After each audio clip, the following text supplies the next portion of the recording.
Welcome back to the PhilsBoardroom, where we will be touching base on your Philadelphia Phillies 2024 regular season. This is Dave, and as always, joined by co-chairman of the board, Tom. What's going on? What's going on, Dave? We made it. We made it. Great regular season for us. Ended in our first National League East championship in 13 years since the 2011 squad. It's been a lot of fun, and looking forward to a lot more fun to come as we're going into Red October. But let's talk through in this episode this regular season and how fun it's been and eventful. There's been peaks and valleys, but starting with the NL East Championship, we'll go into our Ring the Bell. And as I mentioned, first one in 13 years since 2011. In 2011, we have listed here a number of things that were happening in the world back in 2011. Game of Thrones is one of your favorite shows. First premiered. Yeah, up until the last season, obviously. We were just talking about that. That a whole conversation. That's another. I think you could have a whole podcast on that. Steve Jobs also died at 56 in 2011. Apple phones have never been the same. It's true. It was the Apple. Yeah, it was the iPhone 4 was released that year. I think we're now That's crazy, on like, actually.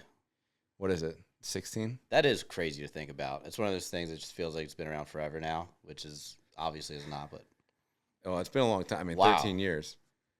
It's funny. All right, no wonder they were celebrating so much then. It's funny because you saw the one clip of the that one dad. Did you see it where he's like, "It's been 13 years. Oh, yeah. I've been married Yeah. and divorced, had two kids." Yeah. So like I was thinking, what were we doing back in 2011? Like this time, 2011, and thinking back, that's actually when we met. Yeah, I think you're right. It was junior year, Penn State for me. Living at the Meridian. Shout out the Meridian. Shout out to Meridian College Ave. That's right when we met because you moved in right next door. Yep, same floor. Same floor. That was a wild floor. It was a wild floor. Yeah, so it's crazy to think about like where we were back then there at Penn State and how much has happened since. But nevertheless, it was too long of a span in between NL East. The Braves won it too many times. It's glad to be back home here in Philadelphia. And the other times that we won the National League East, it's pretty interesting here. What was the playoff results? We won the NL East 12 times since 1976. And there's kind of a theme here, a trend. So when we win the NL East, we lose 3 playoff series and then would win in that fourth year the World Series. So it goes 76, 77, 78, all lost in the NLCS. That fourth appearance after winning the NL East, they won the World Series. Then you got 83, 93, 2007. Those 3 consecutive NL Easts, those 3 NL Easts, big span in between them, ended up with that fourth one being the 2008 World Series. And then looking at 2009, we won the NL East. We won it in 2010. We won it in 2011 the last time. Now it's 2024. That fourth slot lines right up for us to win the World Series. It's actually insane. Yeah. Like I'm no mathematician, but if I'm looking at that, I'm gonna be very careful not to jinx anything. Every fourth NL East championship, lose, win. We win the World Series. Now. Yeah. Okay. It's lining up for us. No pressure. No pressure. No pressure. Are you tense? I feel tense going into these playoffs. I don't know why. I feel tense just talking about it now. Probably nervous energy, and I think it's a lot to do with the window of opportunity is now. It's now here, and after the last 2 seasons, the way that they ended, we've gone through the despair. Like we want it so much more. Yeah, those were like 22 is so carefree, nothing to lose. 23, a little bit of the same. That's kind of gone. It's gone. Yeah, we had a target on our back for most of the season, so it feels a little different. And hopefully our team can figure out a way to play with that type of attitude. Right. Versus where they've been the past 2 seasons, but it'll be interesting. Yeah, I'm so excited. But let's keep moving. Quick recognitions because we got a lot to get down to. And just to let you guys know, we're going to break down the regular season now. We just watched the final pitch, the final sick catch by Cody Clemens. Yeah, and it the Phillies regular season. Was amazing. Great way to end the regular season. So it's Sunday night. Sunday night. Yeah, we still don't know who we're going to match up with. So when we find out who we're going to play against, either Thursday or Friday, we'll do our preview of the matchup of the NLDS. So series. This is more about wrapping up where we are, what's going on. Yep, exactly. So quick recognition the last 2 weeks. I'm pretty tired. I know Dave's tired. Definitely tired. Been a long weekend. Came back from a Penn State weekend. I had 3 weekends in a row where I had to go to weddings and be all over the place. Congratulations to all the couples out there. Yeah, I was at a different wedding as well. A lot of weddings going on. A lot of fall weddings. Pat from the boardroom. Congratulations. Wedding at the boardroom. Was congratulations. Yeah, it looks. I saw some pictures. It looked like a great time, and obviously, thank you to the Boardroom Phoenixville for continuing to sponsor this show, and to Pat, congratulations, and his wife, and to the Mets fans out there, because we know you guys are going through it. Definitely going through right now. Especially, I think we both know a good amount of Mets fans that we're friends with. Some are listeners of the show. Shout out to Pete, my friend Pete, who I saw him a couple weeks ago during the Mets series, the first Mets series here in Philly. He's like, I listened to like every episode. And I'm like, I really appreciate that as a Mets fan, especially. So shout out to Pete. I wonder if what's he think about my joy that comes from the trumpets, them keep marching out those trumpets. But and Matt at the boardroom, the bar manager, giant Mets fan, tortured soul, great guy. Tortured soul. One other one, we got hooked up. Actually, with Jeff's family, went to the Savannah Banana games at our very own Citizens Bank. It was electric. Park. Did not know what to expect. The Party Animals game featuring the. It's true, they won, so we're now claiming them as our own. Yeah, not even not going to get too much into that, but it was fun. Philadelphia's Banana League team. Yeah, biggest Party Animals. Biggest showing they ever had. 45,000 sold out. It was sold out. It was packed. Yeah, it looked like it was packed. It looked like a playoff game. They pander. They are professional panderers. Like Bryce Harper would be king of that team, or Stubbs. Stubbs. Yeah, Stubbs. Yeah. In my sister's words, I think she texted me, "This is like a baseball fever dream," and that's kind of what it was. I did not know what to expect going into it. I didn't look anything up really on purpose because I'm like, I'm just gonna go in and see what it's all about. Same. And it like the second hit was a guy caught it, the center fielder caught it and did a backflip mid catch. Yeah, I'm like, what is happening? This is insane. And he got more points for like the crazy catches. It plays into the scoreboard. Yeah. It was interesting to you had to mold your mind around it. Like if you're a baseball traditionalist, you had to what am I actually watching? But then once you got into it and kind of understood it, it was a lot of fun. It's banana ball, baby. But yeah, I highly recommend if you get the chance. Definitely worth it. It's a blast. Definitely worth it. So let's go on to the industry update. And before we get into the whole postseason picture, let's talk about a guy who. Here's a guy, Chris Collinsworth. Now here's a guy who we talked about a lot in early season with Ohtani, and he has had an incredible season again. Yeah, he's basically gonna run away with the NL MVP. He's the first in the 50-50 club, which is an insane club. It's 50 home runs, 50 stolen bases. It's completely unrelated. It's completely you think about most sluggers like that aren't stealing bases at that clip. It's pretty amazing. And the way that he did it in that game against the Marlins, he went six for six, three home runs, 4 runs scored, 2 doubles, 2 stolen bases, and 10 RBIs. That's just insane. I thought my phone was wrong. I had to It's funny though. I turned on. I think it was after the Phillies game. I put on ESPN Baseball Tonight. Your boy Kirkjian, I think, was on there. But they were going let's see a live check-in Ohtani. They're like, he has 2 home runs today, and just blasted a third. It was to the moon. Was that? I think it was. Was that the game that they were playing for us? Was that the Sunday Night Baseball game? Maybe it was. I don't remember. I don't know, but I definitely had on. I thought it was baseball. Oh, it was on Fox or something. I don't remember, but I remember seeing it too. It was just like a check-in. Yeah, Yeah, but they're like, let's just check in on this live event. And he nuked. Kept popping in. Like, how many home runs is he hitting in this game? It was insane. That also makes you think, like, is it like a LeBron effect where, like, LeBron he could take over at any point he wants on the basketball court, but you have to save your energy. You can't do that all the time. Like, is Ohtani like that? Like, if he chooses to just go flip do a switch, that, makes you think. Playoffs would be interesting. I'm curious to see what he does. I am too. It's not the first. Is it the first time he's in the playoffs? Well, last year he was still with them, right? Was he? No, he was in Angels. This is his first year with the Dodgers. Yeah. So the Angels, they got kicked out one time. Was he there yet? I don't know if he was there yet. So this might be his playoff debut. I think so. Or we might look like idiots. I think it might be. But I'll look that up real quick. But also, Luis Arraez is the only person in his way from winning a Triple Crown too. Arraez has a slightly better average as of like yesterday or 2 days ago, and I doubt that he was able to surpass him. But this is an incredible season, and first postseason, so it'll be interesting. Yeah, and if he keeps this up, man, like he's going to be the best of all time, like best player of all time. And when he starts pitching again, yeah, it's insane. Like a modern day Babe Ruth playing like this is incredible. All right, so what do we got coming up? Top 3 seeds are all locked up, right? Top 4 seeds in the National League. Technically, it's really up to the 5 and 6 now in the National League. Yeah. Wait, the Padres are the 4 seed. Padres locked the 4. That's right. They locked it up. Okay. Yeah. So looking at the postseason picture on the National League side, we did miss out on the 1 seed, which we'll talk about a little more later in the show.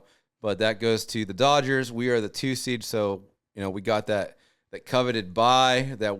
We think that I think it's good that we got the bye. I know if you talk to Braves fans or Dodgers fans last year, they'll say that it wasn't worth it, and that's why they lost.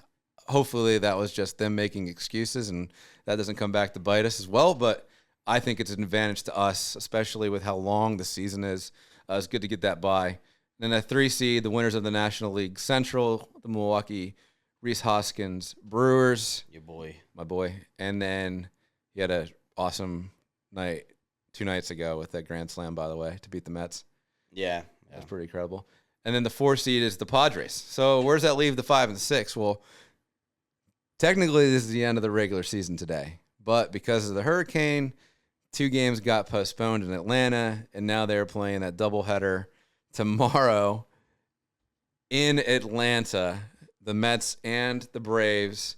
It's going to be a very unique baseball day and pretty exciting to watch. Pretty interesting and very advantageous to us, I think, as like we were talking about. Yeah.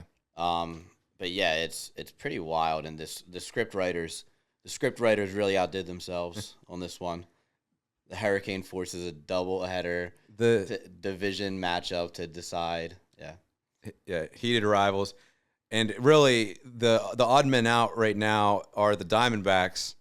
They're technically in the 7th spot. They still have an opportunity, but the odds are pretty low. They would have to get one of the teams to sweep the doubleheader tomorrow, which I don't really see happening. So it does look like there might be very real chance there will be 3 teams from the NL East in the playoffs on the National League side. So moving over to the American League side, we got the New York Yankees in the 1 seed, the Cleveland Guardians in the 2. And it was big for us to finish at the record we did because we also have the advantage in home field. If and when we get to the World Series, we will have home field advantage against anybody we play in the American League, which is amazing. Yeah, and that's for me and my brother-in-law, who also anybody else in the playoff pre-sale lottery who got World Series. That's true. I didn't even think about game that. 4. That was the ticket that was presented to me. So the only way there could possibly be a Phillies home game 4 in the World Series would be if we were at home and it went 7. Yeah. So I was pretty pumped. I didn't even think about that. Yeah, you're right. Yeah. Otherwise, that ticket would be gone. Oh, that's amazing. Good for you. If I end up at a game, yeah, I'm not even gonna finish that thought. I'll get this, but that might be the last time anybody sees me. All right. So then moving on with the American League, the 3 seed are the Houston Astros kind of came back from the dead earlier this season. We thought the reign of the Astros was pretty much over, or at least the reign of them going to the playoffs. But they pulled it together, really starting in June and played really good baseball from that point on to get the AL Central.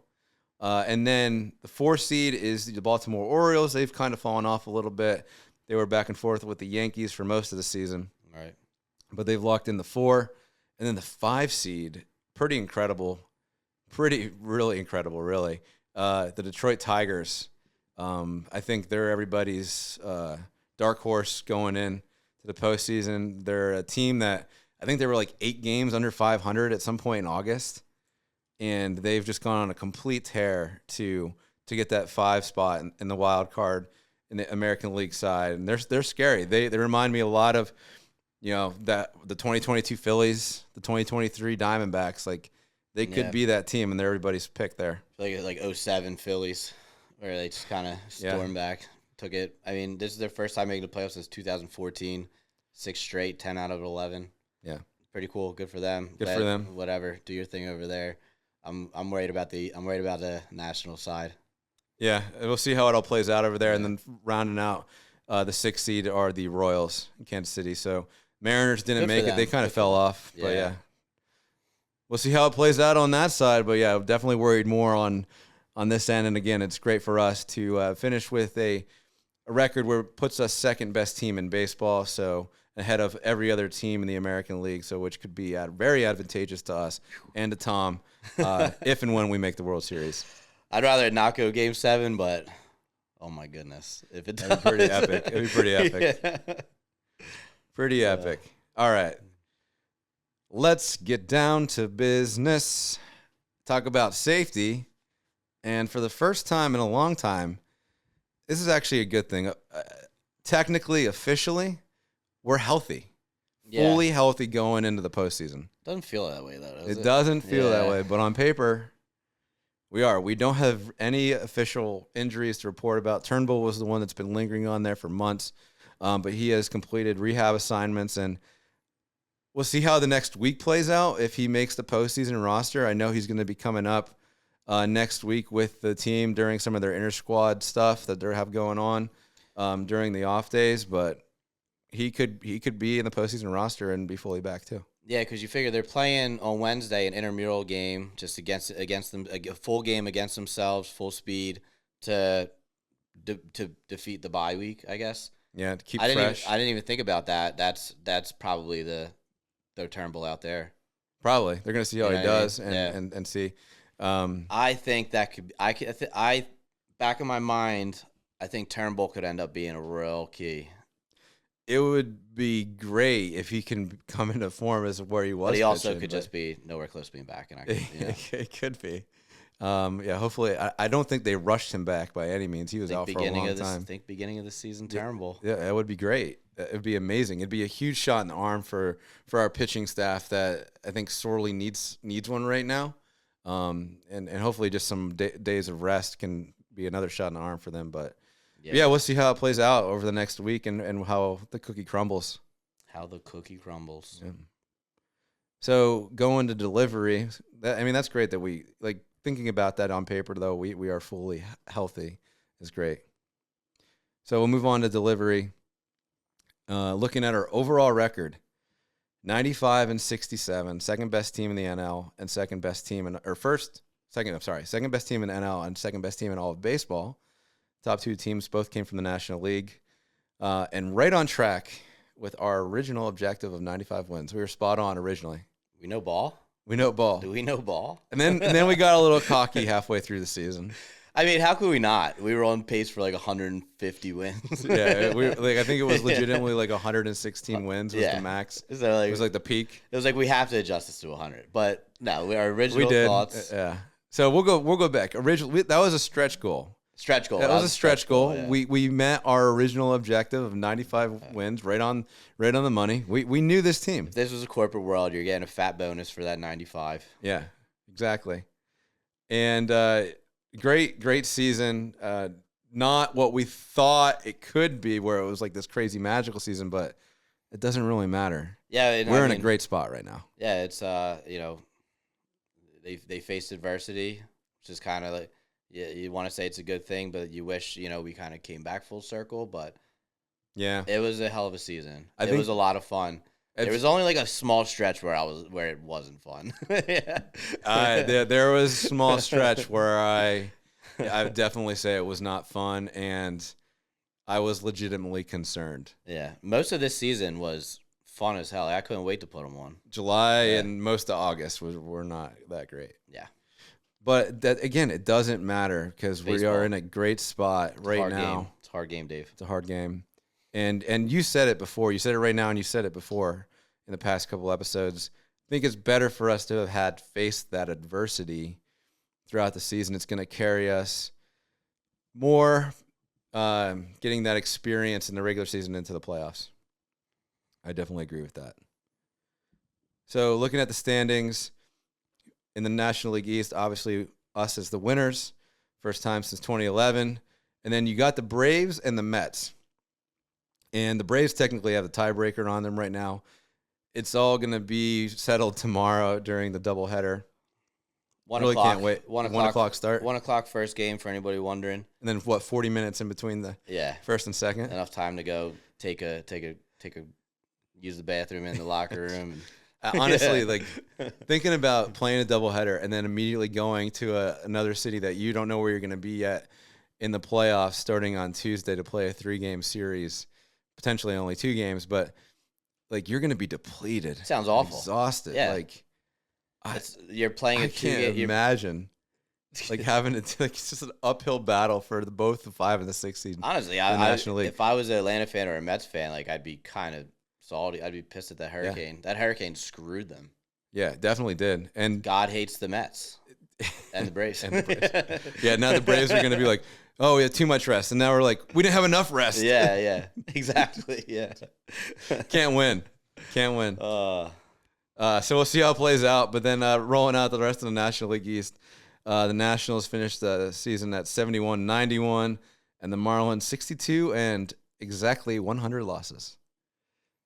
So what a milestone for them. We go back to another milestone. This is recognize the White Sox as having the most losses in the history. Oh yeah, how do we miss that? I forgot about that. How do we miss that? Industry update going back. Yeah. Wow, yeah, that's incredible. Most losses in the modern what did they end up with? It was 121 when they broke the record, and that was a few games ago. That was like yesterday. I wonder what did they lose today? They lost today. Yeah. Yeah, I'm assuming. I don't care that much. Yeah. But.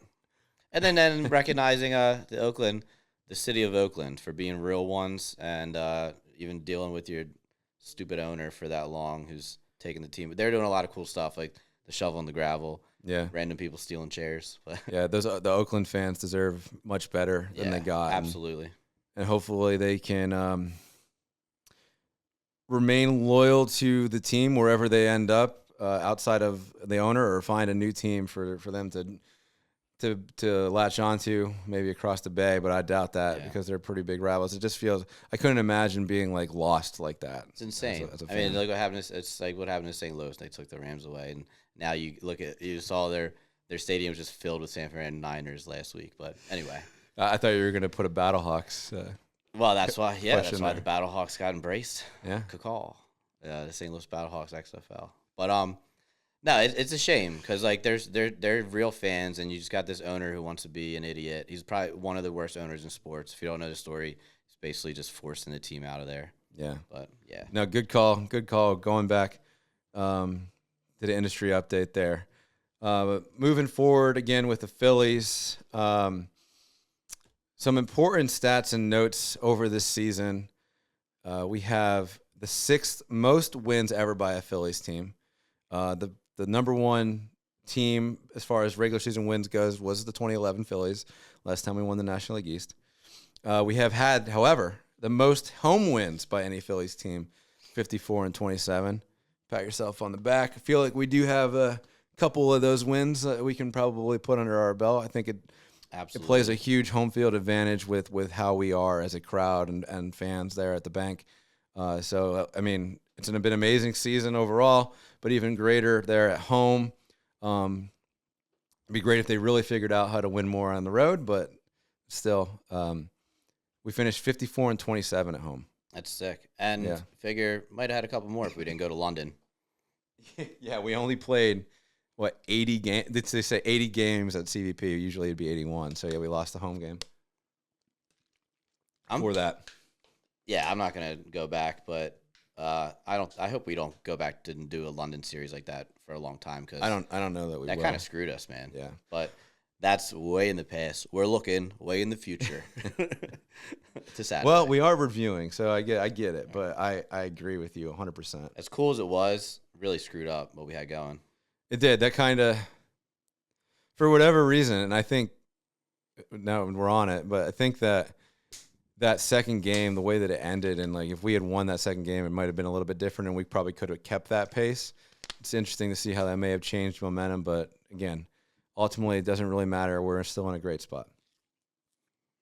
And then lastly, another huge milestone for this team overall. We had 5 complete games out of the 25 total in Major League Baseball this year, which is a very low number when you think about it from the perspective of how many pitchers were throwing complete games even like 7 years ago. Yeah, they don't let guys go anymore. Yeah. Too much analytics. But we have a really good staff. We know that, and we had 5 total of the 25, so 1/5 of all the complete games in Major League Baseball this season. So kudos to the pitching staff, coaches for doing a great job, especially resting some of our bullpen guys during those times. It's been huge for us, and hopefully that dominance can be harnessed a little bit more and continue going into the postseason. Yeah, and so 5 out of the 20, so 1/5 of all the complete games. So might we see one in the playoffs?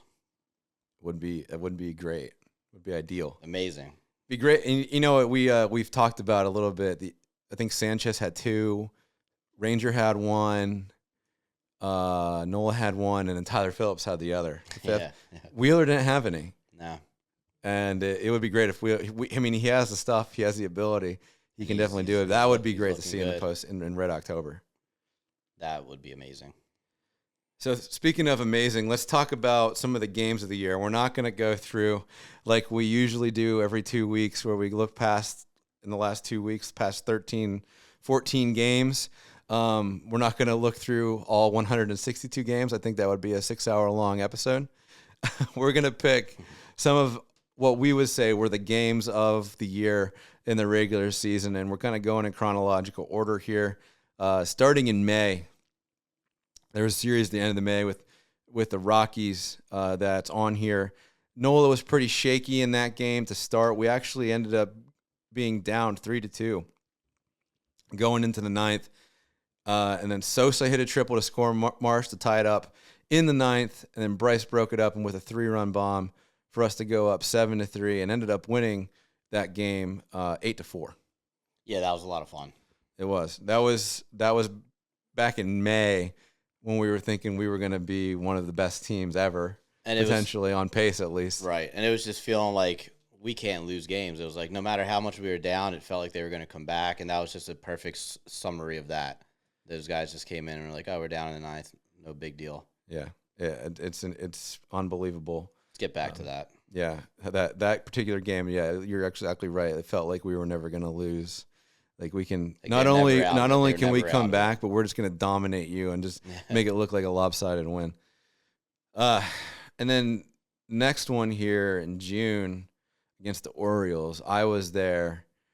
So Nola was probably pitching. No, no, it was actually a Ranger, and Ranger pitched okay in this game. He pitched fine, and that was like one of his last quality starts, it felt like, before he kind of fell off and got injured and went on the IL. Right.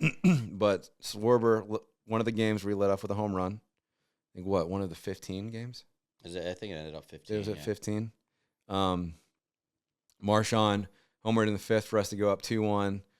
The O's tied it up in the 8th off of Strom, which is pretty rare for Strom to falter a little, in any game. He's been really stable for us all season. But they tied it up going into the 8th. Ended up going to extras. Schwarber singled in the 10th to bring in a ghost runner. And then thought we had him in the bottom of the 10th where there was a play at the plate. They were called out originally, but after review, Mullins was called safe. Then it immediately started pouring rain and was delayed for 2 hours. I left the game, unfortunately, but then Bohm when they came back, hit a 2-run double after the rain delay to shut the door on them. Yeah, that's a good one. I'm not going to put that above the first one. If we're ranking these, figure out the game of the year, I'm putting that behind the first one, the other one. Okay, that's fair. The only reason I really enjoyed it is because of it was like the first like playoff atmosphere. Like this was a measuring stick game for us. Sure. Measuring stick series. In Baltimore. And it was electric. It was electric. It was like half Phillies fans too. Yeah. It was pretty awesome. So it's kind of showing, yeah. Okay. Yeah. No, very cool game. And then that Braves, August 29th, a little more recent memory, a month ago today. We ended up winning 5-4. It was Sanchez, 8 Ks and over 5. This was that Thursday game in the Brave series at home. It was a 4-game series. It was Thursday game. Where Boehm hurt his hand in the first. Yep. Olsen hit 2 home runs this game, first home. Yeah. Where the first home run was literally like in like outside center where it left the stadium. I'm pretty sure.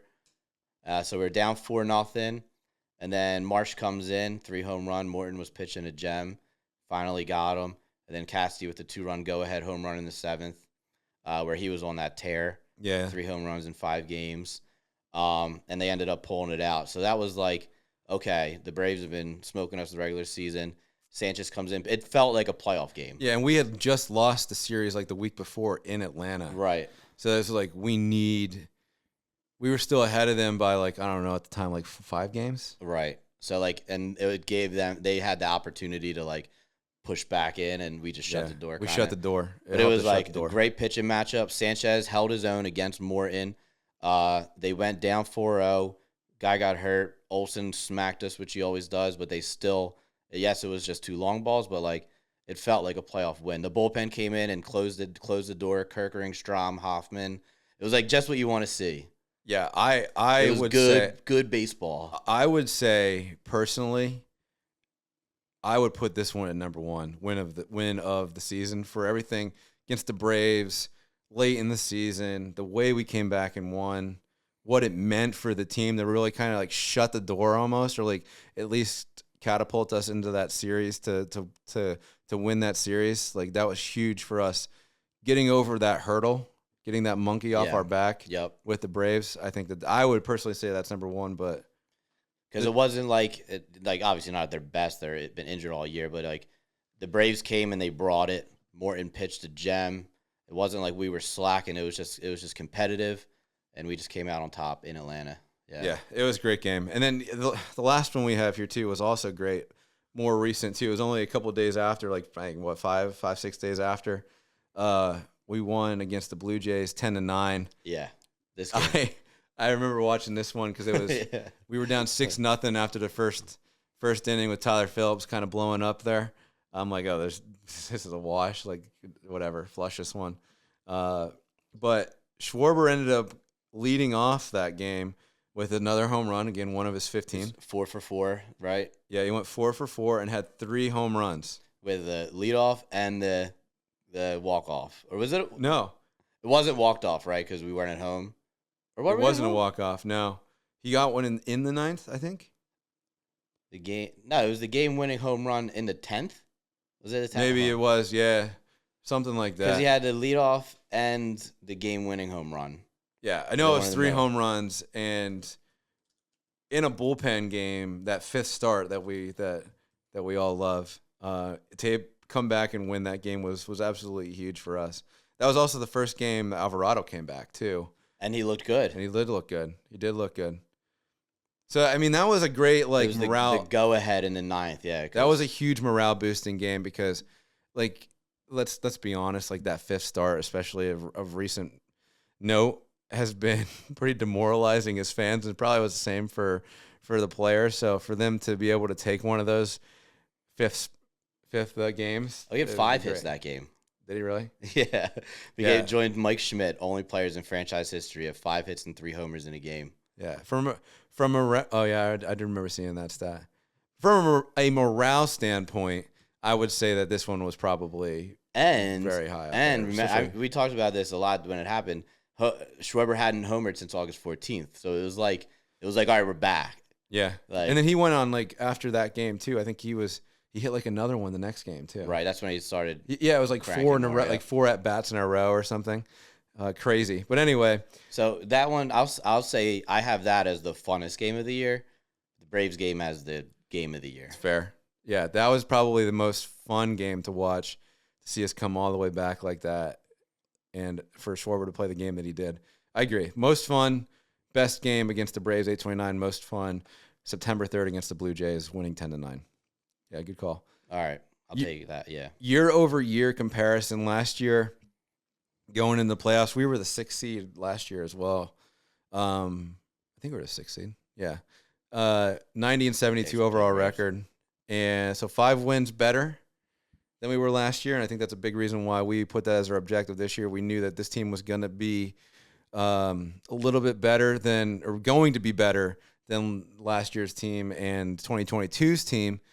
So it was great for us to kind of continue to see that improvement, that progression. What was our over-under? Do you know off the top of your head on wins, total wins? My brain, it was 89. My brain is telling me 89.5. Yeah, that's what my brain is telling me. I think it was 89.5. So we smacked that. Should have bet the house on that one. Should have. We were also plus 350 to win at NL East. The Braves were like minus 250 at the beginning of the season. Should have bet the house on that too. Congratulations to all the degenerate gamblers out there who just paid off their over-under bets from months ago. Yeah. All right, so let's get into quality, and we haven't dove into this for a while, but if you remember, if you've been listening since the beginning of the season, even halfway through the season, we set objectives for most of our individual players. And then partway through the season, we decided to give some stretch objectives, stretch goals for those based on how they were performing, halfway through the season. So we're going to review and reflect back on that performance and just kind of note on some of their overall statistics throughout the season. So we broke it down. Those who were in the red in comparison to our objectives, those that were in the yellow that were close to meeting our objective, and then those that completed it in the green and met or succeeded or exceeded our overall objective. So starting with the red, we actually have Nick Castellanos here. His objective, beginning and middle of season, never changed. It was 100 RBIs. When we looked at this in the middle of the season, Tom, I did not think we were going to come anywhere close to 100 RBIs. I think at that point he probably had like 30. He was really struggling. Yeah, and then, I mean, as Casty goes, it swings up, swings down, swings outside the zone. But he really turned it on from June on, and he ended up the season with 86 total RBIs. Got much closer to the 100 than I originally thought. So great season for him. Honestly, it really, really was. It was kind of a tale of two seasons for him. But he was playing really well in the back half and kind of carried us. Best hitter for our team for a number of months, especially during the slumps. Yeah, I mean, there's multiple games that he single-handedly won. Where he had like 4 walk-offs? 4 walk-offs. Yeah. There was, I think, like a 2-0 game where he only points the whole. It was just nobody could do anything. He hit a 2-run home run, stole that game. I think 2 days later did the same thing. Like that's valuable. Look at where we're at now, counting numbers. We don't have home seed advantage in the World Series if he doesn't steal those games. Yeah, you're absolutely right. Didn't miss a single game. Didn't miss a single game. Played all 162. I mean, Cassie, and like even you look at like 2 weeks ago that he was underperforming, but I mean he passes the eye test. It seems like he's coming through in big spots. I'm so happy that I think he might be playoff ready. I think playoff ready like he was last year in the Braves in the beginning of the Diamondback series would be pretty incredible. I mean, that Castellanos can literally steal a series. The modern day Mr. October is looking like. Dude, if he turns it on like that again, yeah, I'll be at game 1. If you're down there, I'll probably be in K-Lot beforehand. But if he turns it on again, I'm gonna lose my mind. Let's hope so. And your other boy here, JT, this one. We kept it the same as well. We might not know ball. We might not know ball. 20. Our objective for him was 20 stolen bases. I think the most that he has had ever or in his career. I think probably was like 15 or something. We're like, let's make it 20. I thought he was 2020 last year. Was he at 20 last year? I think he's a 20 home run, 20 stolen base guy last year. So we were going to keep it? I don't remember. Am I? He ended up this season, and I think we just kept it on here just to see how many he was going to get. He only had 1 stolen base all season. Yeah, that's crazy. He was injured for a good chunk of the season. He had the knee issues, the surgery. I think that had a lot to do with it. Yeah, it was 2022. He had the 2020 season. Perfect 21 for 21 stealing bases in 2022. Okay, so last year was dropped a little, though, so we were getting him to try and meet that again. To get back to the 2020 again, yeah. Yeah. I think we just didn't factor in he's a catcher getting older. Doesn't feel like running. I think that the coaching staff, Tomper, probably on purpose, right, is like, we're just not going to have you run in any situations anymore, just the risk. Feels like that, right? Yeah. It has to. Because he has the speed. He's literally the most athletic player that we have on the team. And best looking. Yeah. Oh, wait, what's that? What? But no, yeah, you don't go from being 21 for 21 stolen bases to having one. Yeah. He has the ability, but for some reason they're just holding him back. And I'm assuming it's because of age and risk of injury, which I completely understand. But and for what it's worth, I know we mentioned this before probably, but when Real Muto did that, he was only the second catcher in AL/NL history to hit 20 homers and steal 20 bases in a season. Wow. Behind Pudge Rodriguez. Best catcher in baseball, right? BCIB. Yeah. So he finished up with a 266 average, 101 hits, so he did get over 100 hits. He didn't play all. He played 2/3 of the right of the season here. So overall, good season for him. Pretty on par with most of his numbers, except for stolen bases. So we were wrong there. Moving on to Bryson Stott. This one was disappointing. Yeah, he's in the red. His bonus is going to be a little lower this year. We thought that this was going to be the year where he was going to really break out, like everybody thinks he is and said he would. We had him for a 300 average originally. Then we scaled that back midway through the year down to 280. He didn't come close to either of those. He ended up hitting 245, which is literally an average batting average in the league. So overall, yeah. Yeah, but for what it's worth, defensively, he was a Gold amazing. Glove defender. Yeah, he might have stole a Gold Glove last week. He made that one incredible play. So hopefully he gets that at least. He also played 148 games too, which is definitely up there on the team. Probably third. His fielding percentage is definitely up there. Let me see if I can find it. Yeah, I don't know. But we thought it was going to be his breakout year. Right. It'd be great to see him break out in the postseason, though. He was hot last playoffs. Let's get it going. A couple stop bombs. It would. And then Brandon Marsh, his objective was a 380 on base percentage. He's actually I looked at it earlier. I think he finished with 335 on base percentage. So not quite where we wanted him to be. Yeah. He strikes out a little too much, at least for a majority of the season. However, the past month he's been playing pretty well. I think he was hitting over 300 over the past 30 games. So coming on when he needs to, coming on when it's most important. Hopefully that carries into the Red October as well. And then I'll let you take this one. Led the league he led the Phillies team in rumors about debauchery, but no, TikTok famous. Yeah, Marsh is another guy at opportunity, I think, to take more of a step forward, and he just with the lefty righty couldn't really get it going. Yeah. A little of a weird season for him. Still had some great moments though. Definitely, and hopefully again this momentum carries in the Red October. All it takes one sick catch, one big hit, and then all of a sudden he's going to be fired up. Yeah, and I'll let you you talk about. I thought Nola. I thought this was yours. No, I'm good. Here. I saw him probably 9 times in person this season. So we wanted him to get under 3 ERA.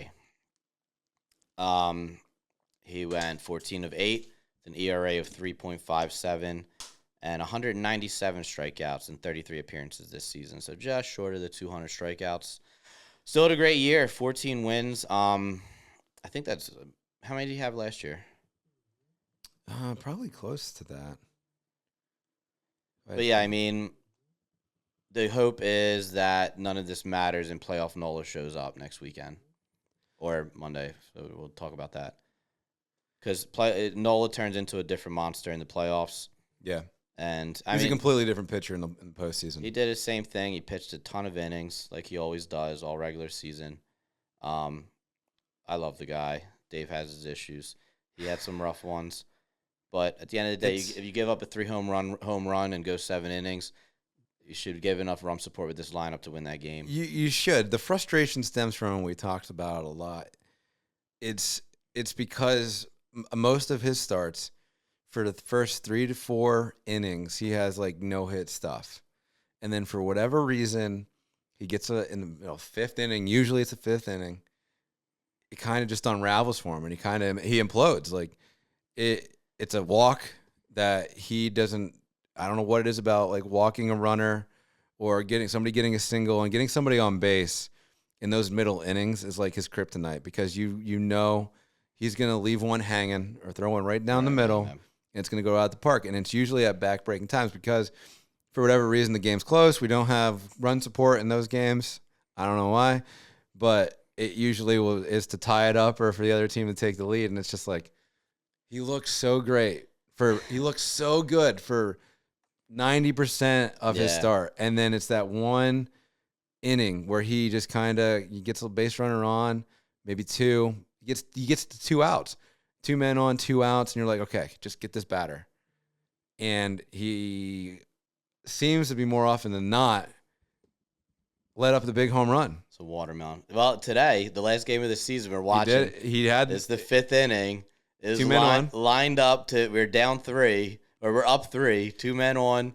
It's like, well, this is classic situation 2 for outs. Nola to give up 2 a outs. home run. Yeah. Actually, wait, no, it ended up going to bases loaded, I think. Did it? I think it was bases loaded, and he got out of it. Usually he doesn't in those situations, but it was great to see. Maybe he's getting ready for his prime. You might be thinking of Ruiz had bases loaded. Oh, yeah, Ruiz did. Yeah, he got out of it. Nevertheless, he's getting ready for his prime postseason run, as evident today, by getting out of that situation where he usually fails in the regular season. Well, here, so for what it's worth, Wheeler finished 4th in Major League Baseball, 2nd in the National League with 200 innings pitched. Nolo's right behind him, 199.1 innings pitched.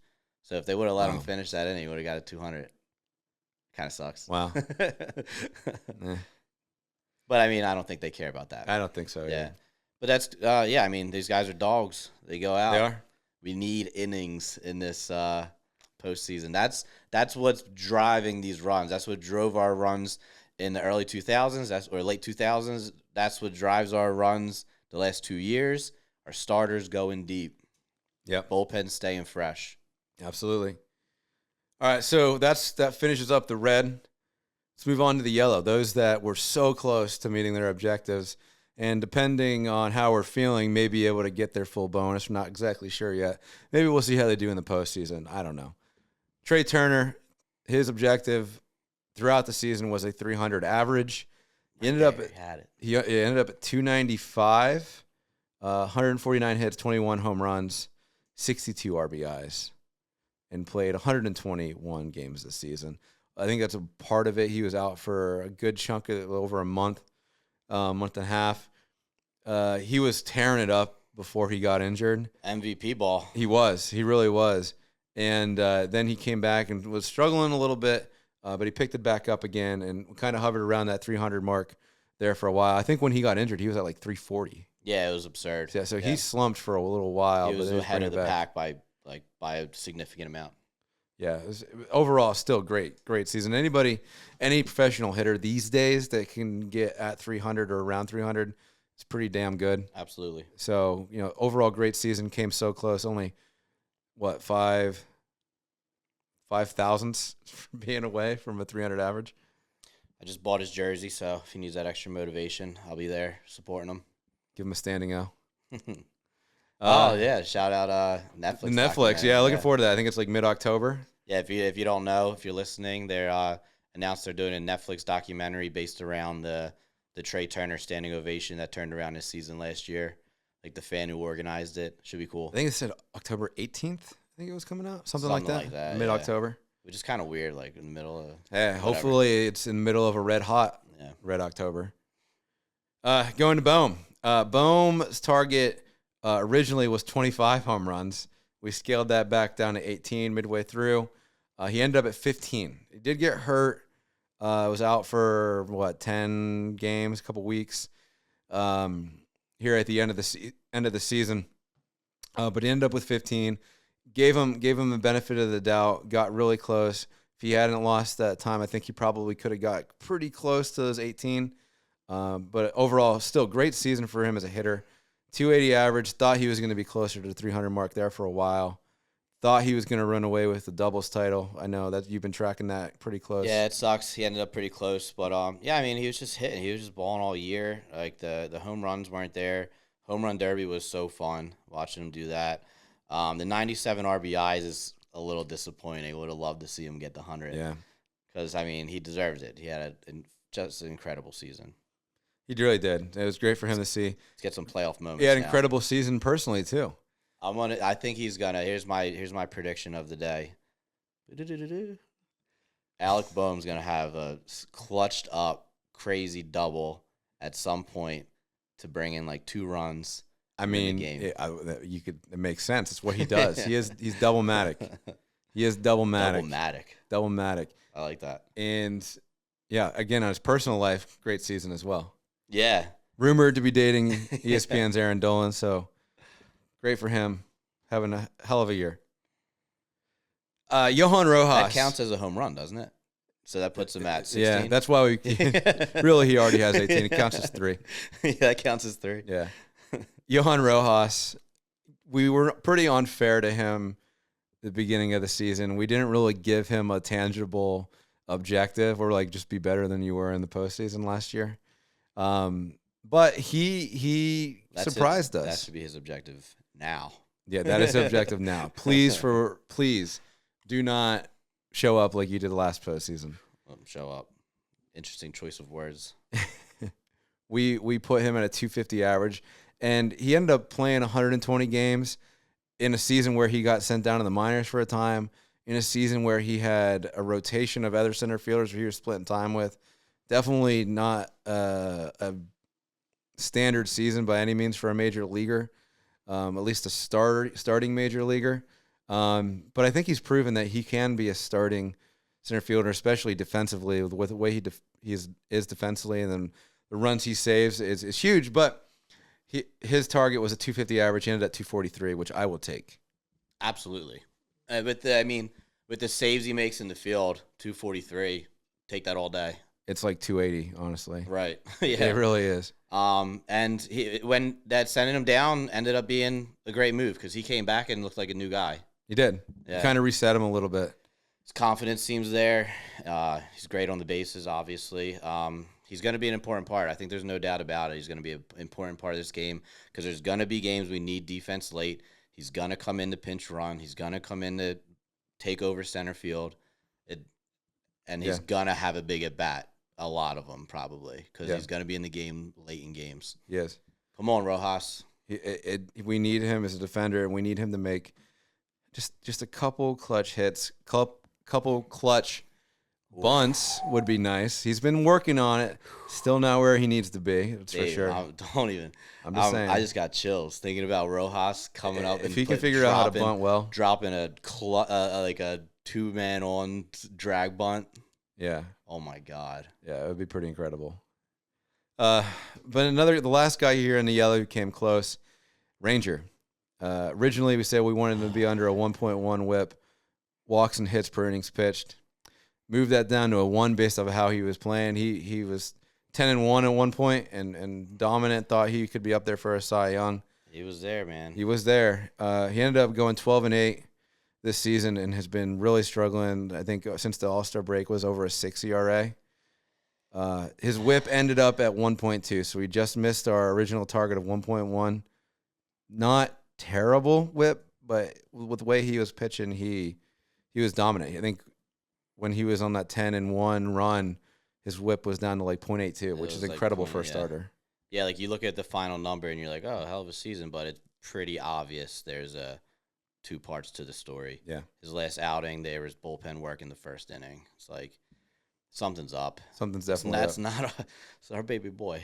He's how concerned are you? That's my biggest concern because he was having him was such like having those 3 was just like, yes. And now it's so questionable. And he has to still be. I know I overreacted on Friday. Yeah. When he had a game, he was pulled in the second inning. Nice catch, by the way. Thanks. That was clutch. Oof. It's like Johan Rojas out there.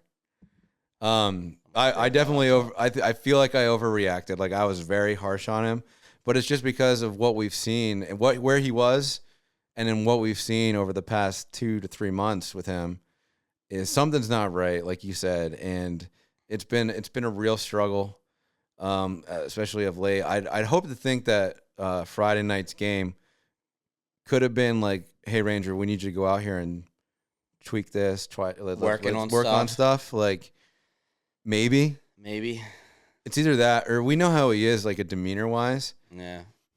Maybe the juice wasn't there. He's like, we don't have anything to play for. Or maybe he just had a bad day. Maybe he just woke up on the wrong side of the bed. You know? Yeah. But he does seem like a guy, and Tomper said after the game, he's like, once he gets that adrenaline in the postseason, like, I'm not worried about him. Like, I think he might be the type that... Dude, he might be the type, and that's just really wishful thinking. He might be the type that just is a gamer. When it matters, and, like, you get the adrenaline going, he's going to game. Well, he's made it clear that he is. Yeah. In my mind, at least, the only thing that stops him from that is if he's physically hurt. It's something there. Yeah, because you got to look at it. He was pitching. The back injury, which we don't really know exactly what it is. He was pitching so well that he was pitching deep into every single game, and he's throwing more pitches than he has ever in his career. By times 2, basically. And, All-Star game, by the All-Star game, there's back, there's whatever the hell was going on. Yeah. And it's clearly not, I hope it's not mental because he seems so unflappable mentally. Makes me think it has to be something physical. But we won't find that out till after the season's over. Yeah. But if he comes out and just balls out his first start, man, that would be amazing. It would be. It'd be a huge shot in the arm for a fan base. Sigh of relief. And he'll probably be the 4th starter. So hopefully that'll be even a game or a series clinching NLDS start too. And also, you said the only reason you were sending those messages and overreacting on Friday was because of how you. It might have also had something to do with the fact that you were at a couple adult beverages. You were at Penn State. Couple of 7% IPAs that night. You were at Penn State with the old boys and girls. Getting fired up. Yeah. I was fired up. Couple IPAs in the blood. I know. I overreacted. You think they celebrated too much, the NL East? There's still work to be done? Or you think it was good to get them back in that zone? I think it was fun. Because the hangover game was a chalked up loss. I think that was a part of it. Like, they're like, we have, who was it? Yeah, it was a bullpen game with Taiwan's going to come in at some point. They're like, we're going to lose tomorrow anyway. Yeah. Last party. And ultimately, looking back, it doesn't matter. Like, I think we still ended up kind of where we wanted to be. Well, we say that until the Dodgers have home field game. Which we'll get to.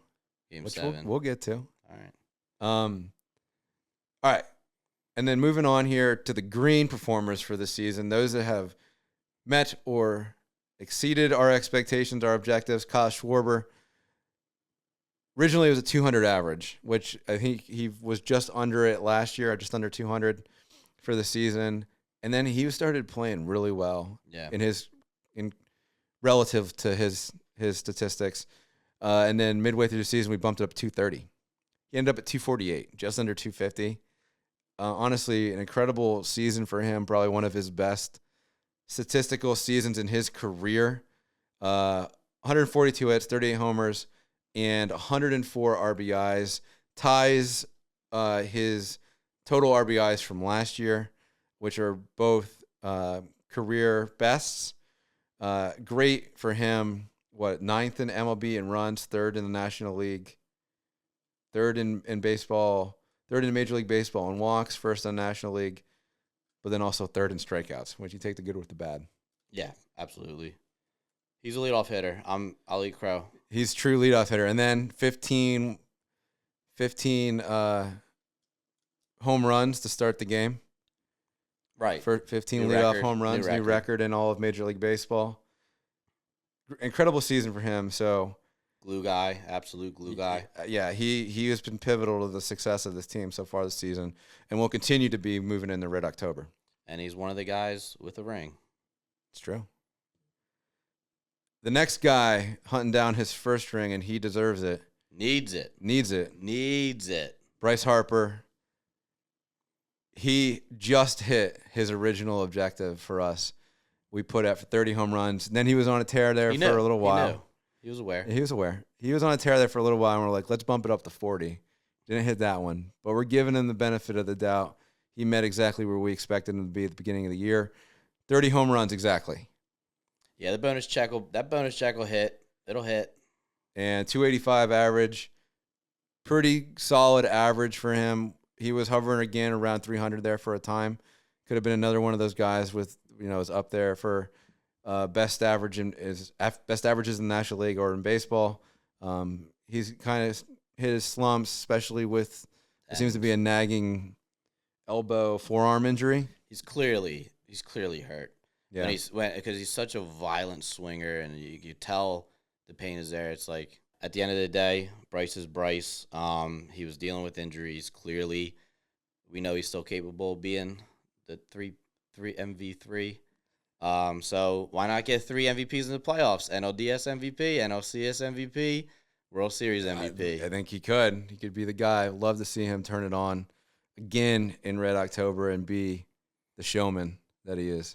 Yeah, and especially this will like doing it with the pain. It's it could be crazy. It'll be interesting to see once we win the World Series and the season's over. If we find out he's got a surgery or something like that. All right, then the last dog, absolute dog, the guy that there's been maybe one spot where it was like, oh, that wasn't great, but besides that, it's day in, day out, your boy Zach Wheeler. Yeah, another great season for him. Whether or not he'll win the Cy Young, still up for debate. He made a hell of a case his last 2 outings. He did. Even though it was a loss, a 2-0 loss, he had 11 Ks when just went 6 2/3, I think. Gave up 1 home run, but if Wheeler goes out there and gets 11 Ks and gives up 2 runs, we should win that game. That's on the offense. It was, and still he had 16 wins, which is 1 over what his original objective was of 15. We did stretch it to 18 halfway through, but 16 wins, especially the way we struggled for halfway through the season too. Really good season. I wish he would have had more. If we played a little bit better in July and August, he could have definitely gotten 18. Could have gotten closer to 20, especially in the game that we just talked about. 16 total wins is a great season for him. Let's see what the odds are, because it's probably going to be Sale with Atlanta. He's still the favorite, but it could still go to Wheeler. It could. Look, like 2 years ago, everybody expected it to go to Wheeler, and got snubbed. I'll look that up real quick.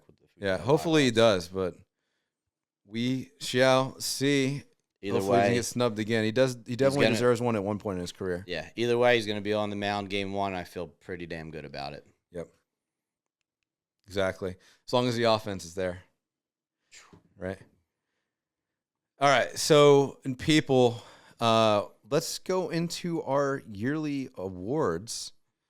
The boardroomies? The boardies? The boardies. The boardies are good. Like the Dundies? I like the boardies. Yeah. The boardies? All right. So, Boardy Award winner for Best Pitcher of the season. We just talked about him. Literally, yeah. It's Wheeler. I think we both agree that it's going to be Wheeler. It's Wheeler. The only other one I thought of is maybe Hoffman. Oh, man. Strom had a hell of a year, too. Hoffman made a case sub-2 ERA. The bullpen pitchers don't usually get the love that the starters get, so it's easy to say Wheeler. I think Hoffman finished 1.81 ERA. Yeah. Pretty awesome. Definitely Hoffman and Strom could be in contention as well, but Wheeler. We'll give it to Wheeler. We'll give it that's where they say it's a second, third, the runner up, and then the first runner up, I forget the word. Also in the running. In contention. Yeah. They were definitely in contention. And then the hitter, notable. honorable mention? Honorable mentions, yeah. Honorable mentions. It's late. It's late here on a Sunday. It's been a long weekend. Honorable mention, true. Could be honorable mentions. And then from a hitter standpoint, I think Trey would get it. Not purely based on average, but he's been pretty clutch in moments too, especially early on, where he was really tearing it up. I would probably give it to him. There's some other players that could definitely have been in contention or honorable mentions here, but I think it's probably Trey. I'm between Bohm and Schwarbs. Recency bias, Schwarber. Yeah. But there's, Bohm was just getting it done all year. Had a blast at the All-Star game. Be able to hit the amount of doubles he had, and it sucks that he had that time off, or he would have come home with that title. Stupid hand injury. Yeah, it's good. With those three for sure, and then Harper maybe could have been in there. I mean, you really had three guys, maybe including Harper, that could have been in contention. But overall, we know this really good hitting team. When they hit, they also go in a shell sometimes. But overall, great season by Trey. Yeah, great season by what you would say, Bohm over Schwarber. I'm saying Bohm. Okay. And this one, I don't even think there is any honorable mentions or runner-up. It's pretty much probably one guy, the Iron Man, the Calvin Ripken Jr. Iron Man Boardy of the Year. Nick Castellanos. All 162 games this year. He's a dog. First Philly to do it since J-Roll in 2007. Oh, wow. Good nugget. That's a good nugget. Yeah. Really? Pretty incredible Makes season sense. For him. I mean, it's a super hard. That is incredibly hard to do. I feel like to be that consistent and be the best ability is availability. Yeah. Right. I feel like in today's baseball, it's almost more impressive to be able to convince the manager to let you do that. Yeah, I think he's just one of those guys who's like, look, Tomper, I gotta play every day. I have to play every day. I have to play every day. It's kind of, you know what I mean? Because I need to hit. I need to get in a rhythm. No, dude, mandatory day off, and he strikes me as a very routine guy. Yeah, very much a routine person. Apparently, his work ethic is I think his routine is just like if he gets off and he gets thrown off. So right, here's a big one. Thank you, Kesty. Who's your MVP, Dave? So I didn't put him as best hitter because I think overall he was the MVP of this team, and his performance and improvement over the year since last year was incredible. It was Schwarber.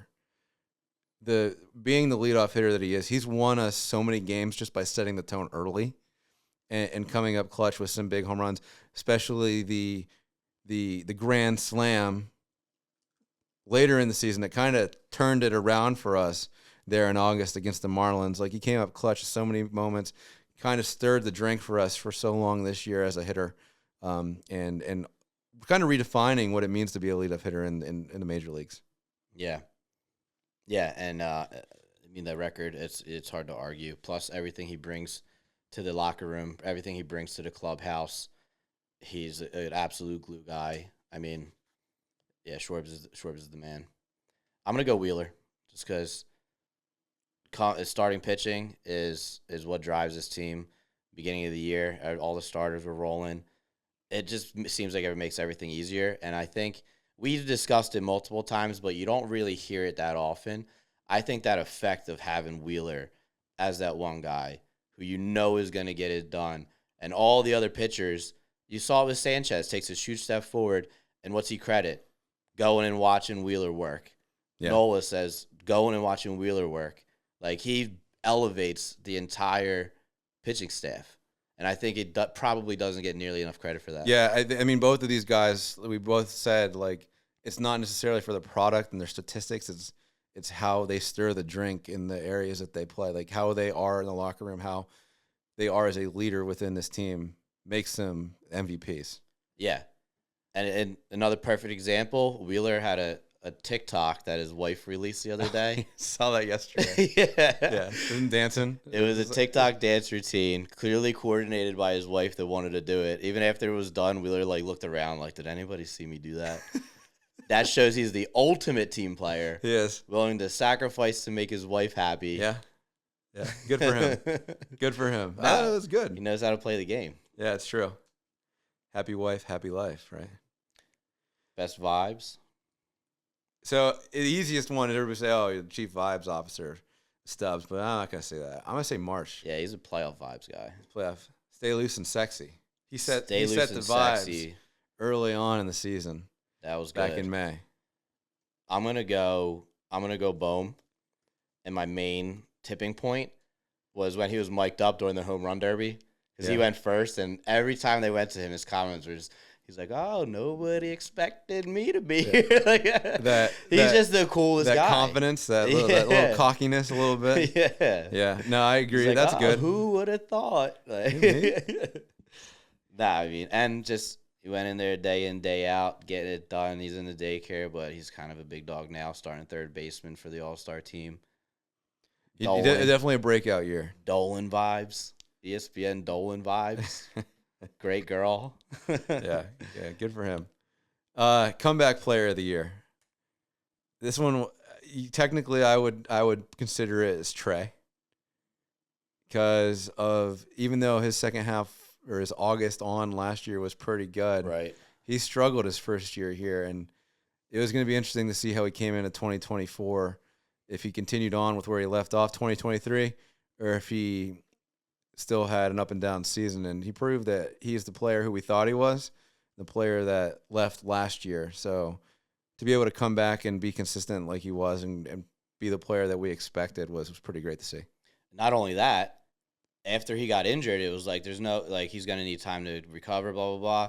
He came back from the injury, like, he didn't miss a beat. Yeah. He's still playing MVP ball, so that's a comeback again. It's true.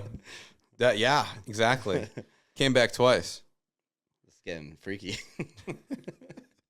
I'm going Hoffman, because I mean Hoffman came out here he's out in the All-Star game. You don't see the guys that aren't closers that often, relief pitchers, but he had such a good season. And this is a guy who's kind of a journeyman, kind of was that guy that like other teams were sick of, like, oh, Hoffman's coming in. Absolutely lights out. Great stuff all year. I can't wait for him to dish in the playoffs. Yeah. I mean, everybody's happy for him. It's great. It's just, I got Hoffman. No, good one. Definitely good one. Shoot, I probably got him for this next one, too, the most improved. I'm going Hoffman again. I have Sanchez. Okay. Love it. Last year he pitched fine for us, but to be an all-star this year and to pitch the way he's pitched and thankfully he's pitched the way he has, where he's the third most reliable pitcher on the staff, ahead of Ranger now, right? It was great to have him, desperately needed him to step up. And again, you attested a lot of the work that he does with Wheeler in his development and improvement, but it's been pretty great for this. All right, most disappointing. I would probably say Alvarado. He seems to have lost a step. He's shown flashes throughout the season of his dominance in the years past. Hopefully they can get him right going into the postseason, but he's definitely struggled, it seems, as of late, and throughout most of the season. And he's not a guy you can really trust right now in a high-leverage situation. Yeah, I mean, he's looked better since coming back, for sure. I think having him out of the closer role is much needed, those high-leverage situations, and the fact that we got Estevez now and Hoffman and Strahm. I mean, if he could play looser, I mean, and he balled out in the playoffs. So like you hope that guy shows up, come in, after Nola gives up a home run, yeah. Come in the 7th, let Hoffman go in the 8th, Estevez in the 9th. I don't know. I'm not as worried. I'm a little more up on Jose. Think you can figure it out, but the leash, find a new role. I think you keep the leash shorter than in the past. Yeah. Don't let them get blown up, because then it's going to be worrisome every time. Yeah, you're right. That's kind of where I'm at. He sometimes has a longer leash than he should. Yeah, I agree. And that's the kind of topper MO a little bit. And then what do we want to say here? The last one here for the Boardies, 11th Man of the Year. This is an important award. So who do you got? I got Sosa. The guy, I mean, for most of the season, I would agree with you. When Trey was down, early on, for sure. And I think that was like we talked about it like in all of baseball. He should win that award, not just for the Phillies. Yeah, this is something we've spoken about pretty much on every show because Sosa, in a 2-week span, has come in big, stepped up, been ready. It's hard when you don't have the consistency like Castellanos playing every single day. Sosa doesn't really know if he's playing all the time. It is hard. It's incredibly hard. And you're not wrong, I think, for most of it, but I think somebody who's giving him his run for his money, and maybe my pick, is probably Cody Clemens. The kid, The kid rakes. The kid definitely rakes. And he's proven that he can play outfield now, apparently, too. What a catch. Yeah, what a catch today. To end the regular season, that catch was like Aaron Rowan. It was great. Good for him. But he's also come up clutch a number of times, hitting, obviously, as well. And it's going to be a lot of fun to see. I think he's going to have a moment. They both could have moments in the postseason. Matt Stairs-esque moments, right, where everybody can think back on that time and think about the clutch hits that some of your bench players have. These two definitely could be those as well. Yeah. Dude, Cody, I mean, you got to think Cody Clemens is ready for the moment. I think so. I mean, that was he's got the pedigree. He's got the pedigree. That was bases loaded, bottom of the ninth. Yeah. Make that catch. And he's got the pedigree. It's in his blood. He seems like a dog. It's in his blood. Dude, there was something on Twitter. Someone wrote something about him. Just like I think this Cody Clemens kid is like a killer. Don't misquote me, but and Roger like this kid rakes or something. Yeah, confirmed he rakes. Yeah. This kid rakes. We'll see how it goes, but I think they could have big moments. Moving to cost. Dude, I'm so ready. I'm so ready for playoffs. Saturday. So playoff preseason's a beautiful thing. We both have opportunities to go. You're going to game 1. I'm going to game 2. So it was great to have the opportunity to get some tickets. They are out there on the secondary market. Right now they're $200-$300. You can around $300-$400. You can go out there and get something. They might come down a little bit, maybe midweek. Not terrible if you want to get the opportunity to go and can afford it. There is the lottery as well. So definitely put your name into that if you haven't already. Could be a good opportunity to try and see this team in Red October. And then one thing that I'm representing today with the NL East shirts. Yeah, they're pretty sick. Sick. Definitely some good gear out there. I know you picked up some of the postseason sweatshirts, and so did Jeff. I got the Trey. Yeah, the Trey jersey. Yeah. Definitely go out there and get some new gear, some swag going into the postseason, especially some of the colder gear that you usually don't wear. For baseball, it's definitely worth getting a nice hoodie. Yeah, I went XL on the Trey jersey just because I'm normally a large, but if you wear a hoodie, I was like, all right, I might want to wear a hoodie under this if we're going deep. It's true. Yeah. Okay, so speaking of the playoffs and the NLDS, looking forward, that's the next thing in sight. Yeah, and we're going to cover this more when we know who we're playing. We're going to do another pod, straight up preview. So, end of the week, in between the wild card games and the NLDS start, may come out Thursday or Friday, depending on how everything shakes out in the NLDS. But going to be exciting. We'll do a nice preview, dive deep into the series once we have an understanding who it's going to be. Right. And I mean, it really could be. It could be right now Brewers or Mets or Braves. Yeah. And I think that we're familiar with any of them. I think that we have a good opportunity to beat any of them. Well, while we're here, it's the only opportunity you'll have to ask. Who do you think rank 1 through 3? Who would I rather play? Yeah. One, I would rather play the Brewers. The Brewers. Okay. Would be my number one. I think we match up well with them. I think the NL Central's not that great. It's fair. So I think a lot of their wins were against some not so great teams. Okay. And I think that we, can definitely do some damage against them. I think that having the Mets and the Braves be so familiar with us is actually at a disadvantage sometimes. And I think that, I would put them at 2 and 3. That's fair. I tend to disagree, though. I would rather play the Braves more than anyone because, 1, we're in their heads so much for the playoffs already. 2, they are decimated. They're decimated. All the guys that we were scared of, they're not. They're all hurt.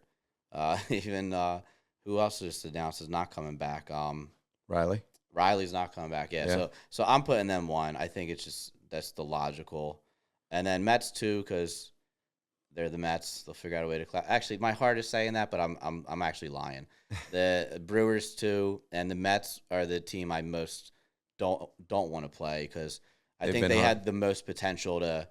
Because they're kind of hot right now. They have the most potential to come in and be like... they've kind of choked it away a little bit last week. And you just expect them to choke. But they have the most potential, I think, to just all of a sudden be like, we're going to do a concert and play Oh My God and do something stupid. Yeah. But, I think it'd be exciting to see how it plays out tomorrow. It'll be exciting to see how the wild card series plays out. We'll definitely dive more once we know more, obviously. And... I think that we're also going to spend a lot of time this week as the team's going to just kind of resetting, resting, staying loose and sexy as much as they can, playing some intramural games, things of that nature to try and stay fresh and sharp going into the NLDS. But for our team building, just real quick. This is important. As Phillies fans, what do we need to do over the next week to stay sharp and fresh and loose? And I think we need to think a lot mentally. I think a lot of us it's been a long season. We've been stressing out over the past number of games after we clinched everything. Everybody's freaking out about this national series, this and that and the other thing, finding something to be negative about.